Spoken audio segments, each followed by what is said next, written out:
You two can wait outside for a moment. I just need to go in and grab something. The workshop is a little messy, so unfortunately, I won't be able to show you around.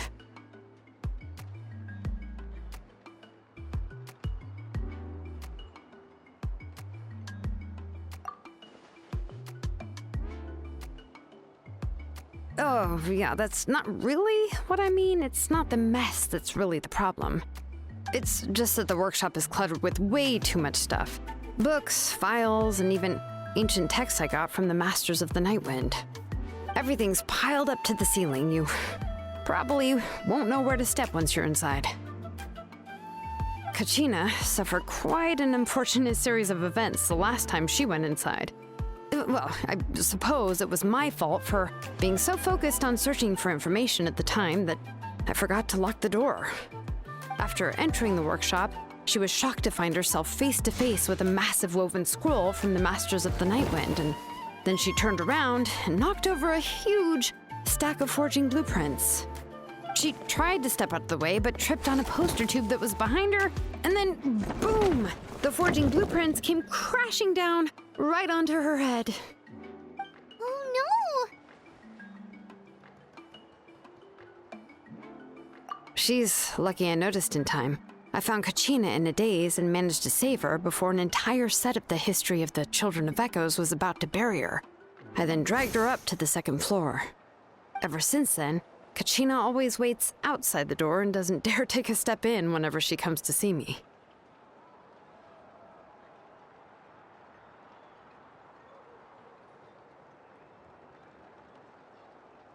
Yeah, you're an artisan and craftswoman after all. We thought there would be weapons and armor hanging all over the place.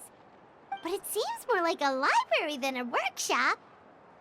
Well, my primary work is forging ancient names, which is much trickier than making swords and tools. Aside from the necessary craftsmanship, I also need to consult many ancient texts.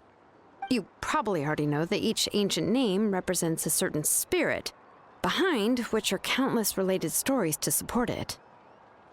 In other words, the essence of an ancient name is the physical manifestation of a certain spiritual will.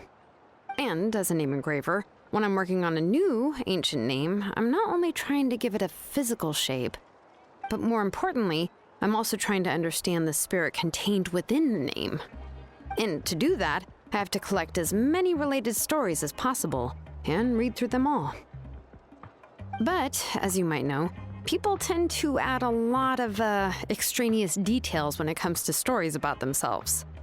For stories that have been clearly exaggerated or altered, I must gather other related stories and information as cross-references. This way, I can filter out all the absurd and exaggerated details and restore the person's life to its true nature. Only in true stories can you find the authentic spirit. And this is the only way for the spirit to become an ancient name that matches its essence. We've heard about the concept behind ancient names before. Well, no matter how powerful ancient names could be, they would never be able to suddenly turn into a blade or allow you to smash through an entire cliff in one punch. It's just a form of spiritual power that's passed down from generation to generation. It doesn't have those kinds of physically tangible effects. Well, take your own names, for example.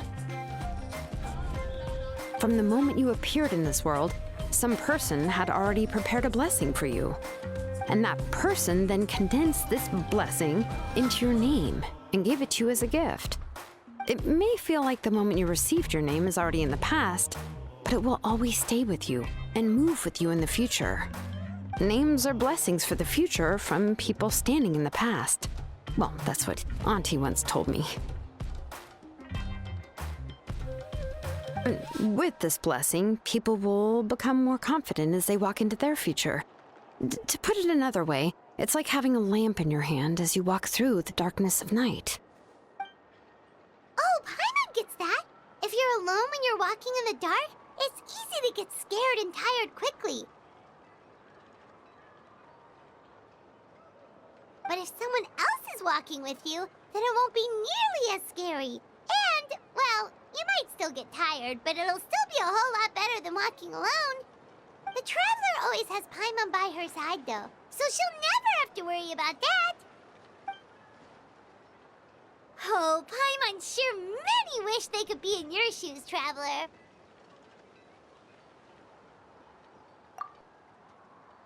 Paimon's always flying. Of course it gets tiring. But we're getting off topic. We can talk about that later. Anyway, this is what Clisoli told me when I was training as a name engraver. And to be honest, I've only understood 20% of what she said at most. I've never been able to figure out the rest. But doesn't that mean you basically don't get it?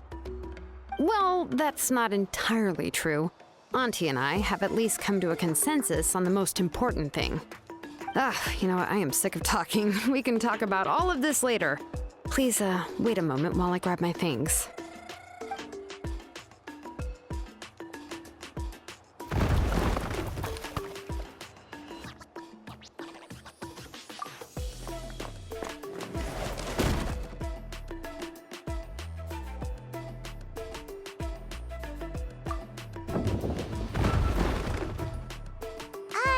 Did you hear a whole section of something collapse in there just now?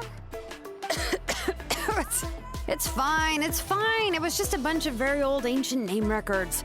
I've already made copies of them. I kept this set of phlogiston wedges in the back, so it wasn't easy to take out. I had to resort to brute force. Come on, let's go disassemble the central inscription. It shouldn't take long.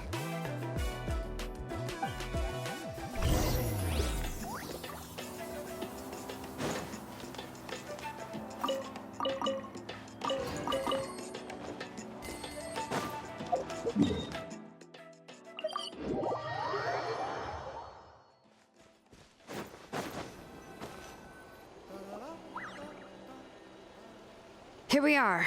This is the place. This cliff is pretty high.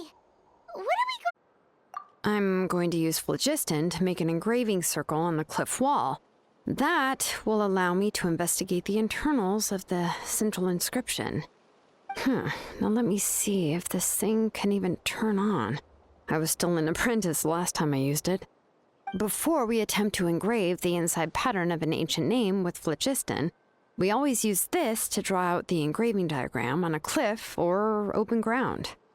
Only after we've confirmed that phlogiston can flow properly through the internal engravings can we start formally working on the small internal engravings of the ancient name. If we want to dismantle the central inscription in a non-destructive manner, we'll have to use this thing. I really don't want to engrave such a large diagram with my bare hands. Oh, so you'll be able to see what it looks like on the inside without ruining Tlasoli's inscription? For the most part. If it were just an ordinary unfinished ancient name piece, I'd just take it apart and pour phlogiston into the internal engravings to see everything. But since it's a central inscription, it would be better not to destroy the blessing that Auntie has prepared for Nichka. So, XILONEN, does this central inscription fall under the 20% you understand about ancient names, or the other 80% you don't understand? Oh, don't worry. As I said, Auntie and I share an understanding of the most important principle, which is names are intrinsically valuable.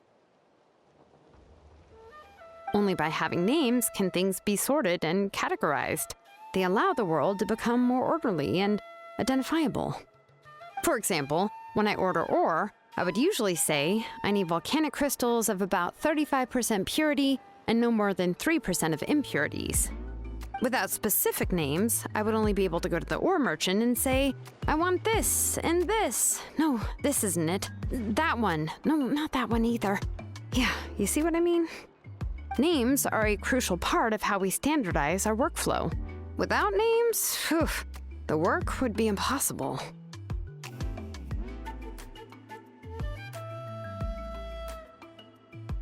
Yes, because forging ancient names is first and foremost a technical job. There's no debating that. As for the question of why it's important, as long as it does not affect your ability to perform your work, you'll gradually understand it as you put the process into practice.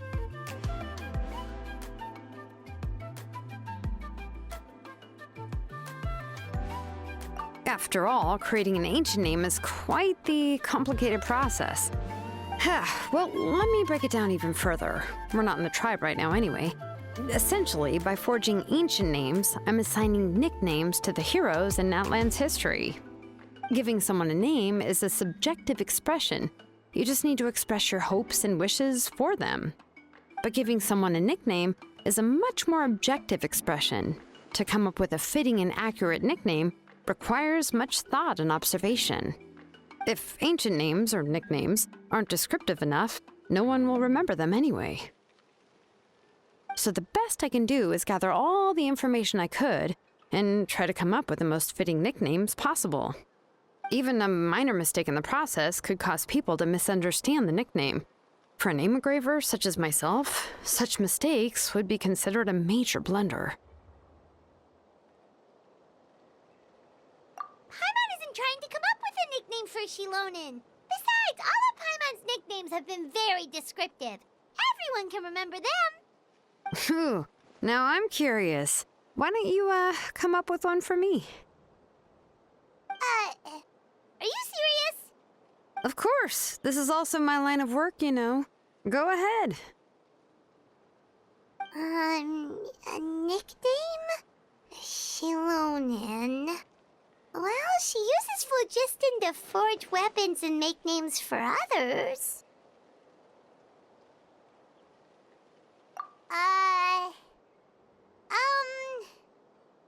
Smith?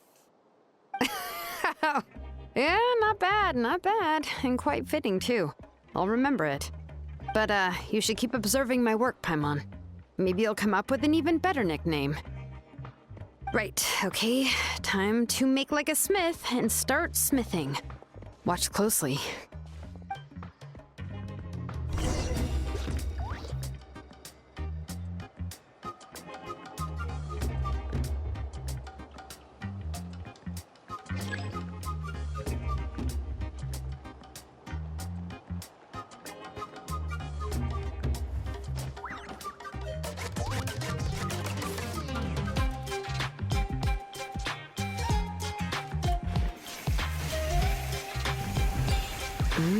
Adjust the inclination by 2 degrees.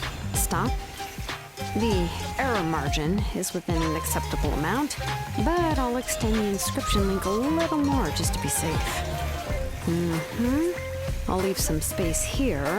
When the linked engravings are activated, the inscriptions here will overlap with each other. There! That should complete the flow.